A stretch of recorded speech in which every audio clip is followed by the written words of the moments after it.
this guide, I'm going to show you how you can invite crossplay friends here in Fall Guys. Before we do get into this guide, make sure to like the video and subscribe to the channel with all notifications on. It really does help the channel. It lets us know that you want more content like this. We'd greatly appreciate it, and if at any point throughout this guide you did have any questions, just ask them down in the comment section below, and we can help you out further. I'm going to be doing my best to reply to every single comment down there. Now, before inviting anyone, you got to make sure crossplay is actually turned on. So go up to your settings up at the very top, and then go into options, just like so, and scroll down a little bit, and you're going to see a whole cross-platform matchmaking section right here. Make sure this is turned on and save your settings down at the very bottom after doing so. Crossplay has to be enabled for you to play with friends on other platforms, but from here you just need to open up your friends list down at the very bottom, and then go up to the top and select add friends and search for whatever friends you might have.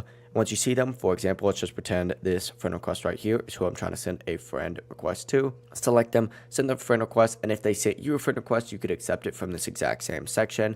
And then, of course, go over to your friend section, look for them in here, select them, and then, of course, go ahead and invite them to the game just like so. It really is as simple as that. That is how you can go ahead and enable cross-platform matchmaking here in Fall Guys. If this guide did help you out, make sure to like the video and subscribe to the channel with all notifications on. It really does help us out and lets us know that you want more content like this. We'd greatly appreciate it. And if at any point throughout this guide you did have any questions, just ask them down in the comment section below and we can help you out further. Have a great rest of your day though. Peace.